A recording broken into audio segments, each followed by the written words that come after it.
বিসমিল্লাহির রহমানির রহিম। সংগ্রামরত ছাত্র ছাত্রী জনতা এবং দেশপ্রেমিক বাংলাদেশি দেশে বিদেশে যে যেখানে আছেন, আসসালামু আলাইকুম। জানি অনেকের মনে প্রশ্ন আসবে, আমি এমন বেশে এভাবে কেন এলাম? বাংলাদেশে যুদ্ধ শুরু হয়ে গেছে। সবাইকে সতর্ক করতেই আমি অত্যন্ত জরুরি কিছু তথ্য প্রকাশ করতে আপনাদের সামনে এলাম। 2009 সালে বিডিআর অফিসার হত্যা, সেনা অফিসার হত্যার আগে যেরকম চিঠি বিতরণ হয়েছিল, ঠিক আবার সেই চিঠি বিতরণ শুরু হয়ে গেছে।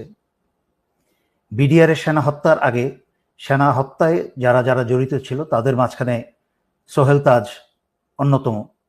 সেই সোহেল তাজ আবার নাটকীয়ভাবে বাংলাদেশে এখন হাজির। কোন দিকে যাচ্ছে?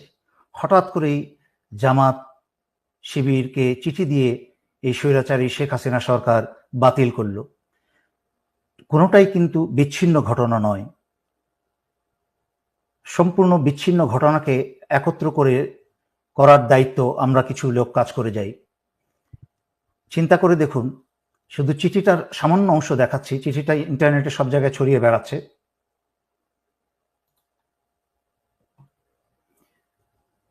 চিঠির লেখা দেখুন। প্রিয় জেনারেল সাহেবগণ,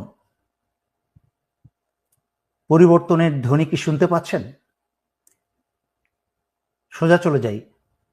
আপনারা 2009-এর বিডিআর হত্যাযজ্ঞ থেকে কোনো শিক্ষা গ্রহণ করেননি। সাধারণ সৈনিকদের লেখা এই খোলা চিঠিটি সেটারই প্রমাণ বহন করে। একটু সতর্ক করে দিই আপনাদেরকে, এই স্বৈরাচার সরকারের পতন কিন্তু সময়ের ব্যবধান মাত্র। তারপরে অনেক কথা লেখা আছে। আরেকটা চিঠিতে চলে যাই, আরেকটা অংশ।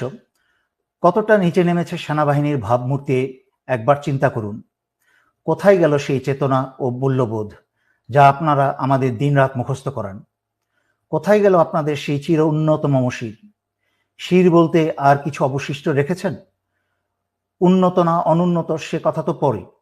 দেশের প্রতিটা মানুষ আপনাদের তথা আমাদের আজকে শুধু ঘৃণা করে, শুধুই ঘৃণা।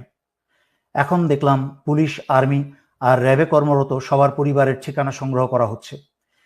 ডেটাবেস তৈরি করা হচ্ছে যাতে তাদের পরিবারের উপর প্রতিশোধ নেওয়া যায়। স্যার, ব্যাপারটা একবার ভেবে দেখেছেন? আপনাদের আদেশে আমরা ছাত্র হত্যা করব আর ওরা আমাদের পরিবারে হাত দিবে। স্যার, শুনতে পাচ্ছেন? আপনারা কি পারবেন আমাদের পরিবারের নিরাপত্তা দিতে? পারবেন পুরো দেশটাকে ক্যান্টনমেন্ট বানিয়ে ফেলতে? চিঠিটা আরো বেশ বড়, তবে এই চিঠিটায় যেই কথাগুলো উল্লেখ করা হয়েছে, যারা আপনারা সচেতন নাগরিক, দেশপ্রেমিক নাগরিক, যারা আমার লাইভ বা ভিডিও আপনারা দেখেন, তারা নিশ্চয়ই শুনেছেন। বহুদিন যাবৎ আমি এই সতর্ক বাণী দিয়ে আসছিলাম। এভাবে বলছিলাম যে এই বাংলাদেশের সাধারণ সৈনিকের পরিবাররা কিন্তু গ্রামে গঞ্জে থাকে, তারাও অত্যাচারিত। কিন্তু সেনানিবাসে এই হাসিনার পয়সা খেয়ে যারা আজকে দেশ এবং জনগণের বিরুদ্ধে কাজ করছেন, তাদের ভবিষ্যৎ পরিণতি কি হবে আমি কিন্তু বারবার সতর্ক করে আসছিলাম। যদিও ছাত্রছাত্রী এবং জনতার উপর যারা গুলি চালিয়েছে সেটা সমগ্র সেনাবাহিনী চালায়নি, চালিয়েছে হাসিনার পোষা এবং হাসিনার বাছাই করা যাদেরকে ঢাকায় 46 ব্রিগেডে বসানো হয়েছে। তার মাঝখানে একজন হচ্ছে অত্যন্ত জঘন্য চরিত্রের ব্রিগেডিয়ার জেনারেল ইমরান, যে শেখ হাসিনার প্রধানমন্ত্রী কার্যালয়েই ছিল এক সময়, এবং তার ক্যাডেট কলেজের বন্ধু বান্ধবের মতামতে সে একটা সাইকোপ্যাথ। সে নিজের আপন ভাইকেও ঠান্ডা মাথায় খুন করতে দ্বিধা করবে না, এবং তার ক্যাডেট কলেজের বন্ধুরা তাকে বহুবার তাদের কাছ থেকে বিচ্ছিন্ন করেছে তাকে। এই সাইকোপ্যাথকে, হাসিনার মতো এক সাইকোপ্যাথ, এই সাইকোপ্যাথকে 46 ব্রিগেডে বসিয়েছে। আর 46 ব্রিগেড চলে হচ্ছে হাসিনার আত্মীয় বর্তমান সেনা প্রধান জেনারেল ওয়াকারের সরাসরি নির্দেশে, কোনো ডিভিশনের অধীনে নয়। গুলিগুলা ছুড়েছে হচ্ছে এই 46 ব্রিগেডের কিছু কুসেনা, চরিত্রহীন কিছু কুসেনা, সমগ্র বাংলাদেশের অন্যান্য সেনানিবাসে থাকা সেনারা না। তাই আপনারা সমগ্র সেনাবাহিনীর উপর ভুল বুঝবেন না। যদিও সেনাবাহিনীর দায়িত্ব ছিল জনগণের কাতারে দাঁড়িয়ে আসা, জনগণ এবং দেশকে রক্ষা করা, সেইটা পবিত্র দায়িত্ব হচ্ছে জনগণের। যাই হোক, যেহেতু হাসিনা তার সর্বোচ্চ ক্ষমতা ব্যবহার করে ফেলেছে, ক্ষমতায় টিকে থাকার জন্য পুলিশ, বিজিবি, প্যারামিলিটারি সব ব্যবহার করেছে, এমনকি সশস্ত্র বাহিনী ব্যবহার করে কারফিউ পর্যন্ত জারি করেও ছাত্র জনতার বিরুদ্ধে পরাজিত হয়েছে। এখন স্বৈরাচারী শেখ হাসিনার হাতে আর কোনো শক্তি বাকি নেই। সেই কারণে স্বৈরাচারী শেখ হাসিনা বাংলাদেশের চিরশত্রু ভারতের ষড়যন্ত্রের কে আহ্বান জানিয়েছে বিডিআরের মতো আরেকটা হত্যাকাণ্ড ঘটাতে।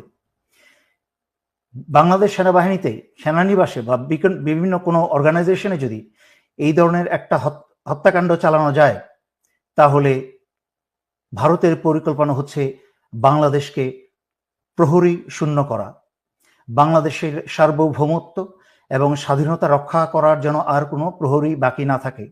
তাই নিজেদের মাঝখানে রক্তক্ষয় শুরু করে দিয়ে সেনাবাহিনীর অফিসার এবং দেশপ্রেমিক সেনাদেরকে হত্যা করে হাসিনা বাংলাদেশের ভিতরে ভারতীয় সেনা প্রবেশ করাবে।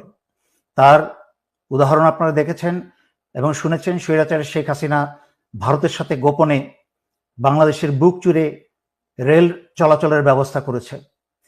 যেই ভারতের রেল বিভাগের ভারতীয় সৈন্যের সংখ্যায় প্রায় 70,000 প্রশিক্ষিত সৈন্য, তারা যে কোনো সময় যে কোনো প্রয়োজনে এই উপমহাদেশে যেখানে ভারতের রেল চলে, রেল যোগাযোগ আছে, সেখানে প্রয়োজনে তারা মুহূর্তেই হাজির হয়ে যেতে পারে। তার মানে এই রেল ব্যবস্থার নাম করে বাংলাদেশের ভিতরে চাইলে ভারত প্রয়োজনে 70,000 সেনা মোতায়েন করতে পারে। একদিকে বাংলাদেশের প্রহরী সেনা হত্যা করবে, আর একদিকে ভারতীয় সেনা প্রবেশ করে বাংলাদেশ দখল করবে এবং স্বৈরাচারী শেখ হাসিনাকে বাঁচাবে।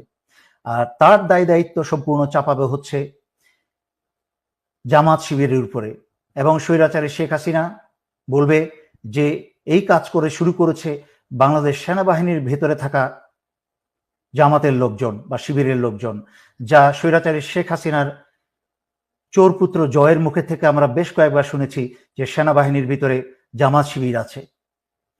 সুতরাং আমি সকল জনগণকে অনুরোধ করছি, আপনারা এই মুহূর্ত থেকে অত্যন্ত সচেতন হয়ে যান। কোথাও আপনারা একা থাকবেন না। কোথাও আপনাদেরকে বাসা বাড়িতে এলাকায় যদি পুলিশি হানা হয়, তাহলে আপনারা সারা এলাকার মানুষ ঘিরে ধরবেন এবং ছাত্রছাত্রী তোমরা সবাই পকেটের মাঝখানে তোমরা মরিচের গুঁড়া রাখবে। কাছের থেকে এসে ছাত্রলীগ, পুলিশ যারাই তোমাদেরকে ধরে নিয়ে যেতে চাইবে, তাদের চোখে মুখে মরিচের গুঁড়া মেরে দাও। এটা হচ্ছে ন্যূনতম তোমাদের ডিফেন্স। তাছাড়াও হাতে যা পারো তোমরা রাখো সংঘবদ্ধভাবে। নাও আসছি সর্বোপরি সশস্ত্র বাহিনীর প্রতি। ইতিমধ্যে 57 জন ভাই হারিয়েছেন, তখন কোনো পদক্ষেপ নেন নাই ভাইদের বাঁচানো। দেশ ভারতের দখলে চলে গেছে এই স্বৈরাচারী হাসিনার কারণে। 15 বছর ধরে যাবৎ বাংলাদেশের সবকিছু স্বাধীনতা, সার্বভৌমত্ব, এমনকি জনগণের জান মাল, বাংলাদেশের অর্থনীতি সবকিছু ভারতের হাতে তুলে দিয়েছে। আরো অপেক্ষা করবেন নিজের এবং নিজের স্ত্রী সন্তানের রক্ত দিয়ে? এখনো সময় আছে।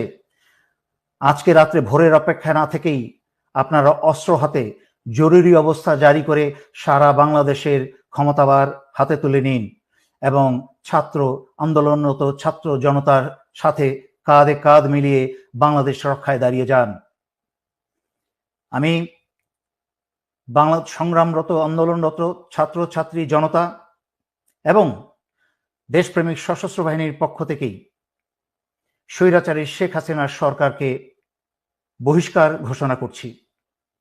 স্বৈরাচারী শেখ হাসিনা সরকার আজ থেকে বাংলাদেশে সম্পূর্ণ অকার্যকর ঘোষণা করা হলো এবং স্বৈরাচারী শেখ হাসিনার আওয়ামী লীগের যে কোনো সদস্যকে পেলে আপনারা গ্রেফতার করে জেলে সোপর্দ করুন।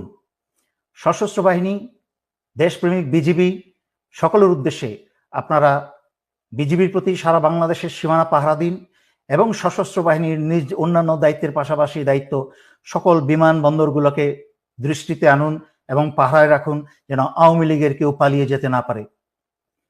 এবং সর্বোপরি এই কথা বলছি, ক্ষমতাভার গ্রহণ করার পরে বাংলাদেশের ভেতরে যেন ভারতের কোনো রয়ের সদস্য যেন এরা না থাকতে পারে, তা যা ব্যবস্থা করার করুন।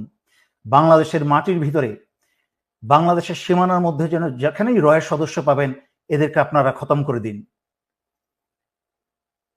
বাংলাদেশ বাংলাদেশ স্বাধীনতা সার্বভৌমত্ব কে রক্ষা করার দায়িত্ব আমরা যারা বেঁচে আছি এবং পরবর্তী প্রজন্ম বা নতুন প্রজন্ম ইতিমধ্যে তাদের দায়িত্ব 15 বছর অবহেলার পরে তারা এখন দায়িত্ব বুঝতে শুরু করে দিয়েছে, তারা দেশ ভালোবাসতে শুরু করে দিয়েছে।